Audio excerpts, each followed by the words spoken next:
चालाकी के साथ गुमराह करते हैं। इन्होंने कहा जिहाद शब्द उस समय था, उस समय तो हिंदू शब्द भी नहीं था। पूरी रामायण में कहीं हिंदू शब्द नहीं है, तो क्या हम मान लें कि राम हिंदुओं के नहीं है? ये गुमराह करने की बात। पुराण रामायण है, गुमराह क्यों करते हैं? झूठ बोलते हैं। पुराण का अरे लिमिट है यार इस आदमी की पराकाष्ठा की। कभी रामायण में जिहाद बोल रहा है, कभी कह रहा पुराण का सुनिए। और 100 पुराण है उनमें आधी फर्जी है। अरे अब आधी फर्जी पुराण भाई लिमिट है, अपने शब्द मत लीजिए। आधी ज्यादा फर्जी लिमिट है। द पॉलिटिकल डिबेट में आपका स्वागत है मित्रों। बीजेपी प्रवक्ता सुधांशु त्रिवेदी सपा प्रवक्ता राजकुमार भाटी पर गुस्से में भड़क उठे। दरअसल तुष्टीकरण राजनीति में अंधी हो चुकी समाजवादी पार्टी के नेता हो या प्रवक्ता, अक्सर ये लोग अपने अभद्र बयानों से सनातन धर्म को टारगेट करते रहते हैं। और आज तो लाइव डिबेट में सपा प्रवक्ता राजकुमार भाटी ने हद ही कर दिया। राजकुमार भाटी ने सनातन धर्म के प्रमुख धर्म ग्रंथ पुराण को फर्जी बता दिया। और ये सुनते ही सुधांशु त्रिवेदी गुस्से में आग बबूला हो गए और उन्होंने ऐसे ऐसे तथ्य दिए कि राजकुमार भाटी की बोलती बंद हो गई। अब आप आगे देखिए, पूरा वीडियो जरूर देखिए। जबरदस्त डिबेट जी है। सुधांशु जी है, मेरे को इस पर राय लेनी पड़ेगी। इंसाफ के खिलाफ इंसाफ की लड़ाई को जिहाद कहते हैं। तो वो हैं। करिए, आप करिए, लेकिन राम और रावण की लड़ाई जिहाद नहीं थी। ओके, एक सेकंड देखिए, आपको मैंने वो कहा चालाकी के साथ गुमराह करते हैं। इन्होंने कहा जिहाद शब्द उस समय था, उस समय तो हिंदू शब्द भी नहीं था। पूरी रामायण में कहीं हिंदू शब्द नहीं है, तो क्या हम मान लें कि राम हिंदुओं के नहीं है? ये गुमराह करने की बात। ठीक है, ठीक है। हिमालय समारंभ यावद इंदु सरोवरम तद देव निर्मितम देशम हिंदुस्तानम प्रचक्षते, पुराण में लिखा है। मगर उसके बावजूद पुराण रामायण है, गुमराह क्यों करते हैं? झूठ बोलते हैं।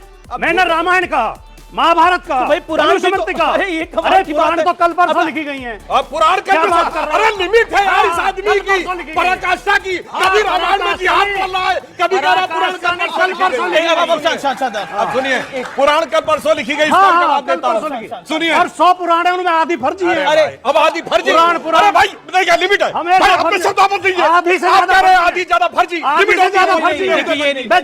के साथ कह रहा हूँ, आधी से ज्यादा लिमिट होती है भाई। नहीं, देखिए, वेद पुराण फर्जी नहीं है। वेद पुराण फर्जी नहीं है। वेद कौन कर? वेद और पुराण को एक साथ मत जोड़ो। ओके, सुनिए, वेद अलग है, पुराण अलग है। परसों लिखी गई है। सुनिए, अब मैं दूसरा बोलता हूं।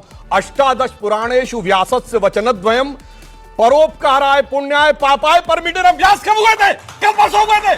बेहुदे बन के हद होती है। आप इनके झूठ का समर्थन कर रहे हैं। मुझे रामायण का श्लोक दिखा दें, अरे लिमिट होती है। महाभारत का दिखा दें, मनुस्मृति का दिखा दें, गीता का दिखा दें। कभी जिहाद, कभी पुराण फर्जी, कभी रामायण में लिमिट होती है। बीजेपी भी फर्जी। ओके, आचार्य प्रमोद कृष्णम, मैं आपके पास आता हूं। अभी काफी सारी बातें हुई, आपको क्या कहना है? देखिए, पहली बात तो यह है कि पुराणों की जो रचना हुई वो महर्षि वेदव्यास ने की हजारों साल पहले, और उसमें हिंदू शब्द आया है। और राजकुमार भाटी जी निसंदेह विद्वान व्यक्ति हैं, बहुत ही पढ़े लिखे प्रवक्ता हैं और बहुत ही इतिहास का ज्ञान रखते हैं। उन्होंने जो पुराणों को फर्जी कहा, इससे मुझे ठेस लगी है। भाटी जी ने भी कहा ये मुद्दा है, मुद्दा कुछ और है। देखो, पक्की बात है, महंगाई मुद्दा है, बेरोजगारी मुद्दा है, रोजगार मुद्दा है, और होना चाहिए, ये मुद्दे होने चाहिए। लेकिन क्या भारत का स्वाभिमान मुद्दा नहीं है? क्या भारत की अस्मिता मुद्दा नहीं है? इस देश पे 1000 साल तक विदेशियों ने हुकूमत की, 800 साल मुगलों ने हुकूमत की, 200 साल अंग्रेजों ने हुकूमत की।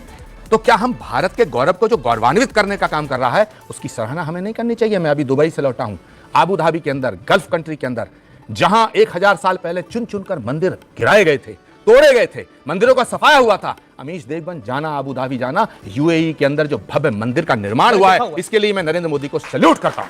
मैं सैल्यूट करता हूं। और यह मुद्दा है। और ये जो आदमी ये कहता है कि भारत की अस्मिता, भारत का अस्तित्व, सुनिए, भारत की अस्मिता, भारत का अस्तित्व, भारत का गौरव, भारत का स्वाभिमान मुद्दा नहीं है, मैं उसे देश की राजनीति में रहने का हक नहीं देना चाहता। 1950 के दशक में पहला मंदिर हिंदुओं का दुबई में बना है और उसमें पूजाएं होती रही हैं। तो क्या तब भारत का मान सम्मान नहीं था? 70 सालों में हमारा धर्म रहा, राम रहे, व्रत रहे, तीज त्योहार रहे, तो क्या तब भारत का स्वाभिमान नहीं था? आप धर्मगुरु हैं, आप न्यूट्रल रहिए, आप उसका साथ दीजिए जो सही है। और मैं भी बता देता हूं, 4 जून को इंडिया अलायंस आएगा और डंके की चोट पे आएगा। मंत्री अमित शाह ने अब से कुछ देर पहले बहुत बड़ी बात बोली है कि नरेंद्र मोदी को अगर तीसरी टर्म मिलेगी तो शरिया लॉ को, यानी जो मुस्लिम पर्सनल लॉ है, उसको हम समाप्त कर देंगे। इसीलिए मैं कहता हूं कि तीसरी टर्म मिलनी चाहिए नरेंद्र मोदी को। यह गृह मंत्री अमित शाह ने बोला है। Rajkumar Bhati, your reaction to this?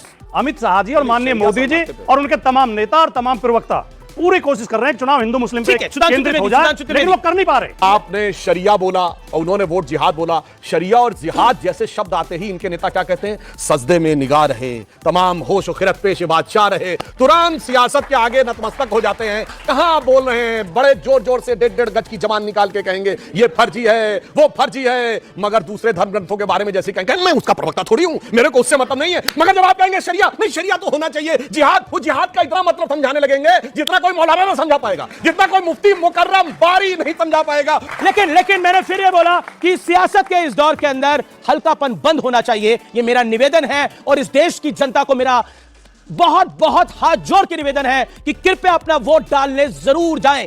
धूप, गर्मी, छाया, बारिश बहाने मत करें, वीकेंड का बहाना मत करें। अगर आपने आज वोट नहीं डाला तो कल आपका किसी पर को सवाल पूछने का अधिकार समाप्त हो जाता है, क्योंकि आप वोट नहीं डाल रहे। आप अपना कर्म तो करिए, अपना काम तो करिए। मेरा आपसे निवेदन है, क्योंकि इसे लोकतंत्र का महापर्व कहा जाता है और भारत की संसद को लोकतंत्र का मंदिर कहा जाता है, इसलिए मेरा आपसे निवेदन है। और देश की जनता, जनमानुस बहुत ज्ञानी है और जरूर वोट डाले जाएगी। आपने आर पार को आप प्रत्याशित प्यार दिया है, इसके लिए भी आपका बहुत बहुत धन्यवाद।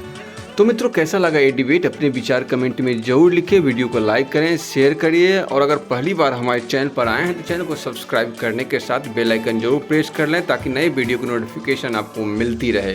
तो फिर मिलते हैं एक नए वीडियो के साथ, तब तक के लिए जय श्री राम।